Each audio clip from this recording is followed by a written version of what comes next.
1절부터 18절까지 말씀입니다. 5장 1절부터 18절까지 말씀입니다. 요한복음 5장 1절부터 18절까지 말씀입니다.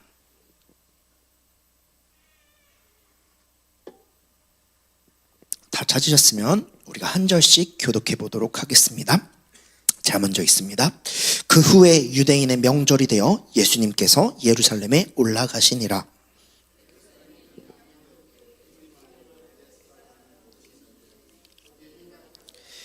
그 안에 많은 병자, 맹인, 다리 저는 사람, 혈기 많은 사람들이 누워 물의 움직임을 기다리니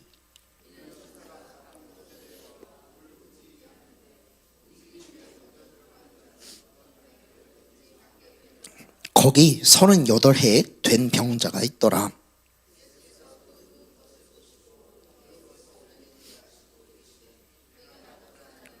병자가 대답하되 주여 물이 움직일 때에 나를 못에 넣어주는 사람이 없어 내가 가는 동안에 다른 사람이 먼저 내려가느니이다.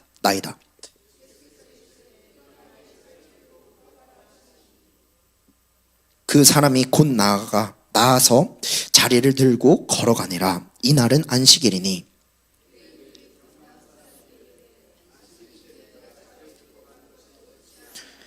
대답하되 나를 낫게 한 그가 자리를 들고 걸어가라 하더라 하니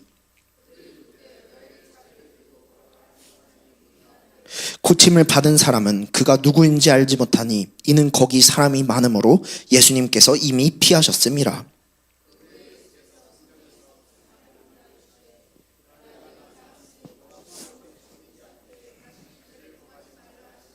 그 사람이 유대인들에게 가서 자기를 고친 이는 예수님이라 하니라.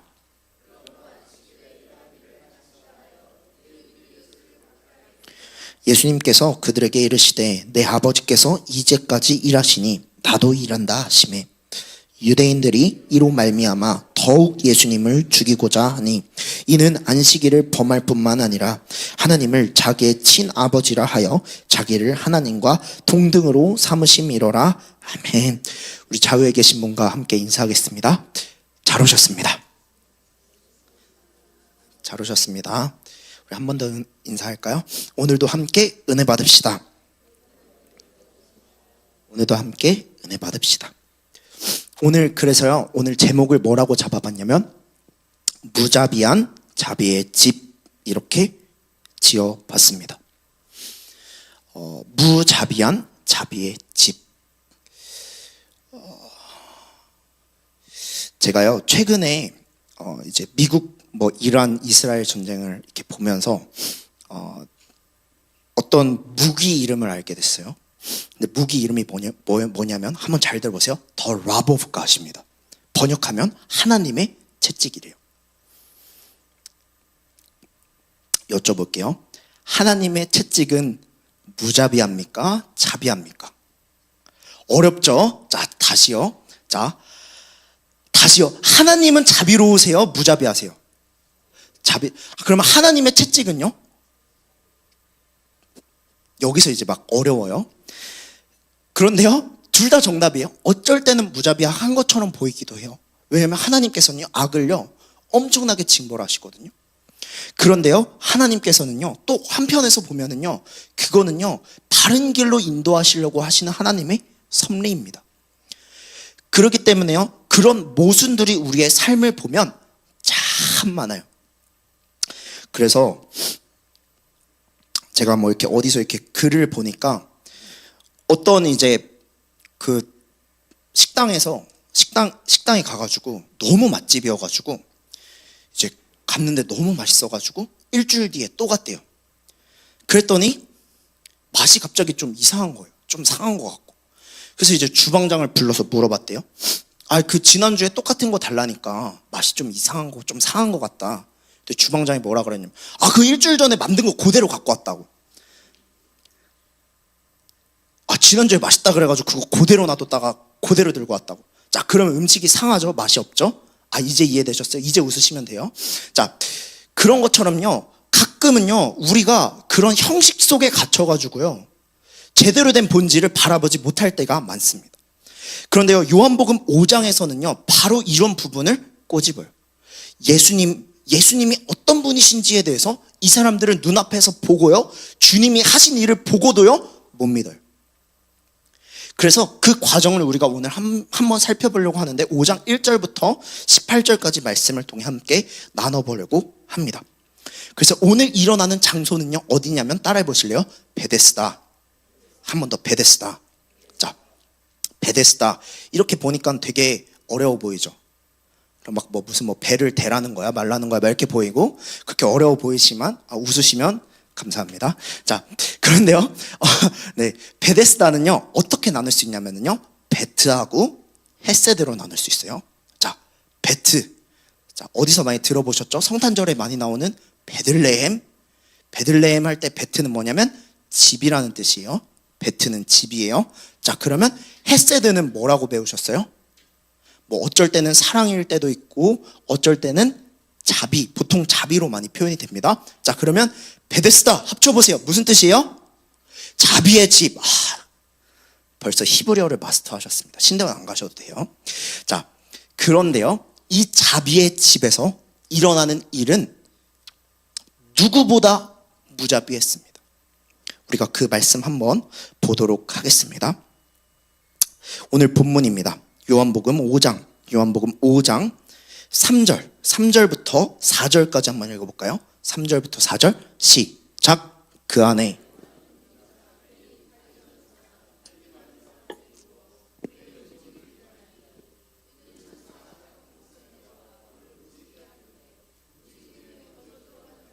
어떤 병에 걸렸든지 낫게 되미라.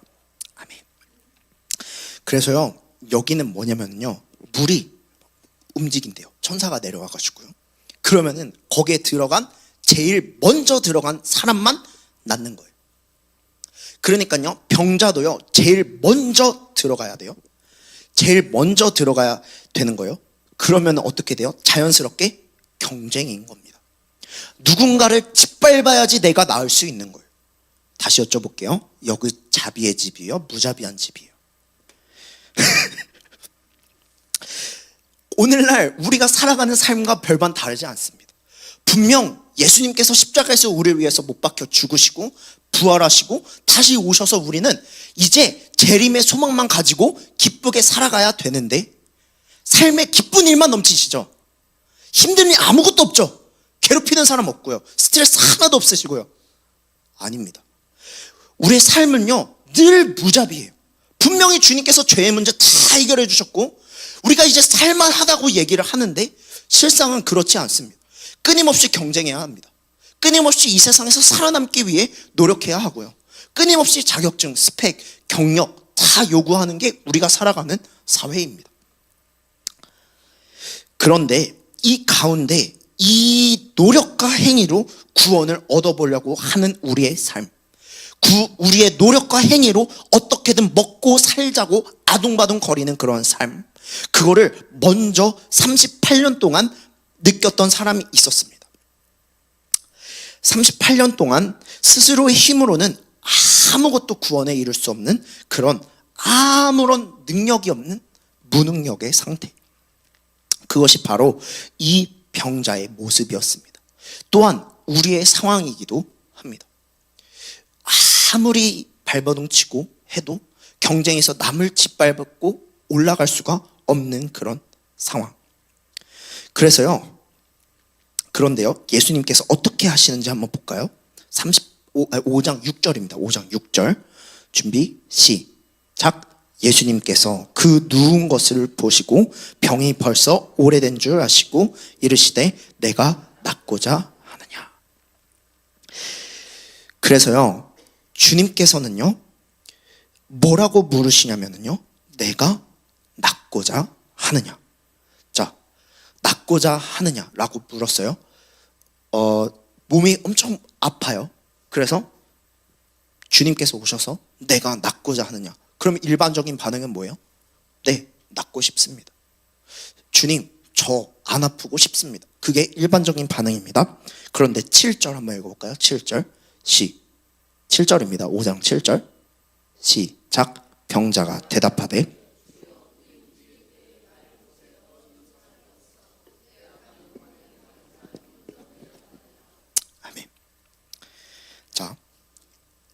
아까 질문 드렸죠? 주님이 오셨어요? 아픈 데가 있어요? 내가 낫고자 하느냐? 주님이 물어보셨어요? 우리의 대답은 뭐가 정상이라고요? 네, 주님 낫고 싶습니다. 병자는 지금 뭐 해달래요? 물에 던져달래요. 이 사람은요, 지금 눈앞에 자기를 고쳐줄 수 있는 사람이 있는데도 불구하고 물이 움직여서 소용돌이가 생기면 그때 가서 자기를 넣어달래요. 되게 미련해 보이죠. 그런데요, 이 사람의 배경을 한번 보세요. 이 사람은 지금 38년 내내 이것만 지켜본 거예요. 이 사람의 삶의 목적은 뭐예요? 이 병에서 낫는 거. 그런데 자기가 지금까지 쭉 경험해 보니까 노력과 행위로 저 물이 소용돌이 칠 때 1등으로 들어가면 낫는 거예요. 그러니까 자기의 병을 고쳐주실 수 있는 주님을 앞에 두고 뭐라 그래요? 물에 넣어달래. 병을 고쳐주세요가 아니라 물에 넣어달래. 그래서요, 우리도 마찬가지일 수 있습니다. 예수님을 믿는다고 하면서도 여전히 세상에 이 베데스다 연못을 서성거리며 나를 저 물에 넣어줄 인맥 없습니다. 나를 저 물에 넣어줄 돈이 없습니다. 남들은요 다 빽쓰고 어떻게든 편법 써가지고요 편하게 가는데요, 저요 이래서 제 인생이 불행합니다. 주님, 저 돈이랑 재력이랑 저거 주셔서 저거 통해서 다시 한번 제 인생 빛나게 해주세요 라고 지금 주님께 묻는 거랑 똑같습니다. 남보다 먼저 물에 뛰어드는 사람을 끊임없이 부러워하며 살아가는 삶. 그러나 주님은 우리에게 오늘 뭐라고 물어보시냐면, 내가 낫고자 하느냐. 우리의 본질적인 질문을 하시는 게 바로 우리 주님이십니다. 그래서요, 이런 헛된 썩은 동아줄이 아니라 그런 주님께서 내려주시는 참된 길, 그 길을 따라갈 수 있는 우리가 되기를 예수님의 이름으로 소망합니다. 그래서요, 주님께서는 어떻게 하시냐면요, 이 사람을 혼내지 않으세요. 이 사람을 혼내지 않으세요. 이 사람이 누운 것을 보시고 이 사람이 오래된 걸 아셨어요. 병이 오래된 것 또한 아셨지만 이 사람이 38년 동안 그 물에 처음으로 들어가고 싶어서 아둥바둥 거리고 살아왔던 그 삶의 배경을 이해하시는 거예요. 그러니까 주님의 해답이 바로 나옵니다. 8절 한번 읽어볼까요? 8절입니다. 준비, 8절 시작. 예수님께서 이르시되 일어나 내 자리를 들고 걸어가라 하시니. 그러니까요, 주님은요 지금 이 사람의 요구대로 응답하신 거예요? 안 하신 거예요? 이 사람 원하는 건 뭐였는데요? 물에 던져주는 거예요? 주님 지금 물에 던지셨어요? 안 던지셨어요? 주님 하셨던 건 뭐예요? 병 고쳐주셨습니다. 그래서요, 주님은요 이 치유의 방식, 이 사람이 38년 동안 살아왔던 그 자기 삶의 전부, 저 물에 어떻게든 들어가서 경쟁으로 1등 해가지고 이 병이 낫는 거, 그걸 원했는데 주님은요 그게 아니라 그냥 병 고침을 바로 일으켜주시는 분이신 겁니다. 그래서요, 이 사람에게 있어서 베데스다의 물은 이제 더 이상 의미가 있어요, 없어요? 없어요. 그래서요, 이 생명의 주님, 은혜의 주님의 방법은요, 직접 그에게 찾아오셔서요 그 사람의 본질적인 문제를 건드리십니다. 그리고 그거를 해결하십니다. 이 베데스다의 방법은요, 내가 스스로 노력해서 1등으로 들어가는 거, 남을 짓밟고 내가 가진 거 총동원해서 1등으로 들어가는 거. 그런데요, 주님의 방법은 뭐예요? 너는 할 수 없으니까 주님께 기도해라, 이겁니다. 또한 주님께서 어떻게 하세요? 친히 찾아오십니다. 우리가 이것을 기억해야 합니다. 이 병자가 먼저 예수님을 찾았던 게 아니에요. 이 사람은 찾을 수가 없었어요. 왜요? 38년 돼서 누워있는 거 말고는 할 수 있는 게 없거든. 걸을 수가 없어요. 주님을 찾아오지도 못해요. 그러니까 찾을 생각도 못해요. 그래서 그 얘기 들어보셨어요? 코끼리를요, 새끼 때 말뚝을 박아 놓으면은요, 새끼 때 아둥바둥 말뚝을 뽑으려고 별짓을 다 한대요. 그러고 나중에는 그 말뚝이 익숙해진대요. 그래서 성인이 돼도 말뚝만 박아 놓으면 말뚝에서 벗어나지를 못한대요. 우리의 삶도 똑같습니다. 우리가 계속해서 경험했던 삶, 방법이 이게 아닌데, 이상하다. 그러니까 주님 이렇게 좀 도와주십시오. 그런데요, 주님의 방법은 뭐예요? 야, 그렇게 경쟁으로 할 거 없어. 내가 직접 찾아갈게. 그리고 너의 본질적인 문제는 그게 아니야. 내가 그 문제 해결해 줄게. 라고 주님께서 하십니다. 그래서 이 무자비한 자비의 집에서는요, 첫 번째로 헛된 소망을 주님께서 먼저 깨뜨리십니다. 주님, 저기 물 소용돌이 칠 때 저기 좀 던져주세요. 주님은 그거부터 깨십니다. 그거 아니야. 너한테 그거 필요한 거 그거 아니야. 내가 지금 너한테 찾아왔어. 너한테 진짜 필요한 은혜, 너한테 지금 진짜 필요한 자비는 그 물이 소용돌이 칠 때 너를 던지는 게 아니라 내가 그냥 낫게 해주면 돼 라고 하시는 겁니다. 그러고요, 주님께서는 그냥 주권적으로 우리 가운데 생명을 주시고요, 우리의 본질을 건드리십니다. 그리고 우리를 회복시키십니다. 그런데요, 문제가 하나 생겨요. 9절부터 10절까지 한번 읽어볼까요? 9절부터 10절입니다. 시작. 그 사람이 곧 나아서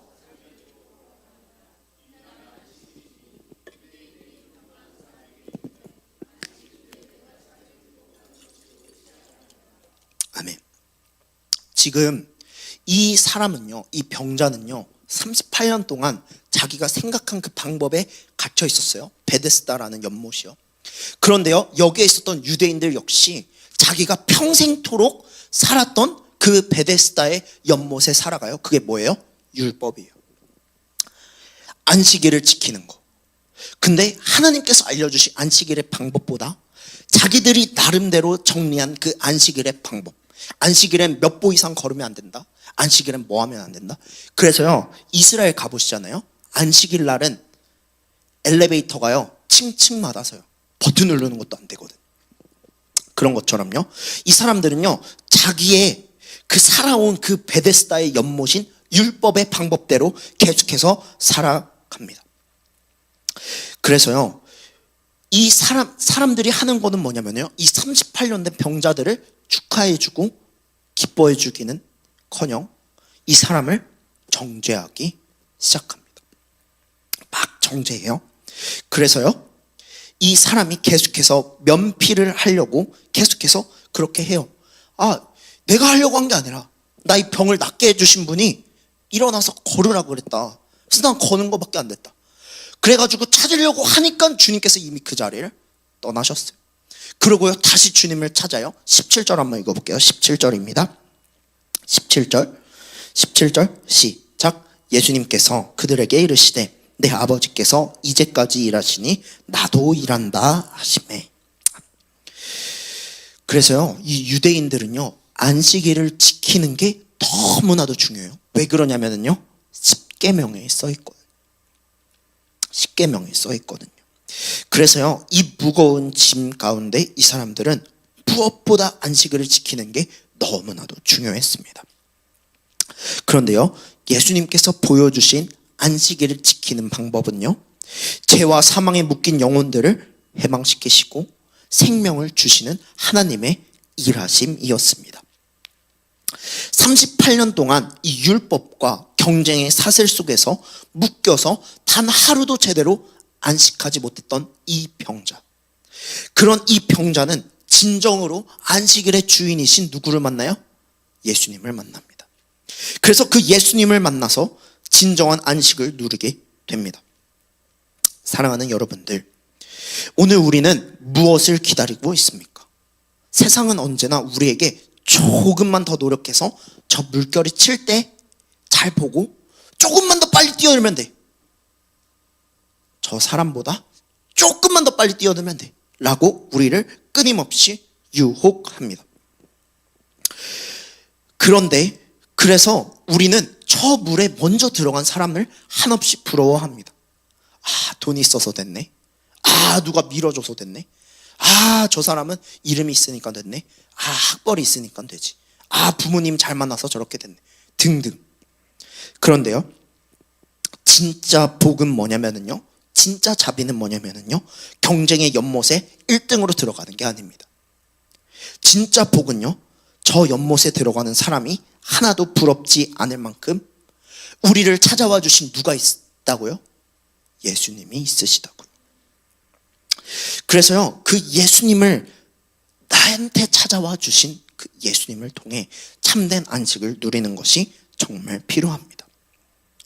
주님은요, 이 경쟁에서 밀려나서 38년 동안 아무것도 할 수 없었던 이 병자, 세상의 가장 밑바닥에 있었던 이 사람에게 먼저 찾아오셨습니다. 오늘 헛된 희망을 품고 서성이던 우리 마음의 베데스다를 떠나기를 바랍니다.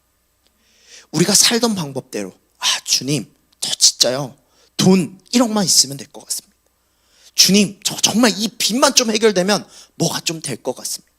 주님, 저 사람과의 관계가 이렇게만 해결되면 좋을 것 같습니다. 주여, 우리 자녀들에게 이런 문제가 있는데요, 이게 이렇게만 되면 좋겠습니다. 그런데요, 주님께서는 그거 아니다, 그거 아니다. 주님께서는 그거 아니에요. 그리고 우리 가운데 먼저 찾아오십니다. 그러고요, 그냥 우리를 하염없이 기다리게 하지 않으십니다. 이미 우리 곁에 찾아와 일어나 걸으라고 하십니다. 그런 참된 자비의 주님, 은혜의 주님을 붙드시기를 바랍니다. 오늘 설교 제목이 뭐라고요? 무자비한 자비의 집이었습니다. 무자비한 자비의 집. 분명히 자비의 집이라고 해가지고 뭔가 자비가 있을 것 같고 세상에 정답이 있을 것 같고 내가 평생 동안 고민했던 그게 있을 것 같았는데 막상 와보니까 경쟁, 또 경쟁. 이런 무자비한 삶이 있나? 그런데 그 가운데 누가 오셨다고요? 예수님이 찾아오셨다고. 주님이 찾아오셨다고.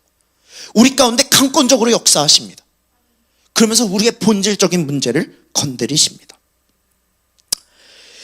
사랑하는 여러분들, 그리고 우리 가운데 참된 안식 또한 허락하십니다. 참된 쉼. 우리가 그런 여러 가지 어려운 문제들이 있지만 그럼에도 불구하고 주님께서는 우리를 붙드시고 우리를 이끄십니다.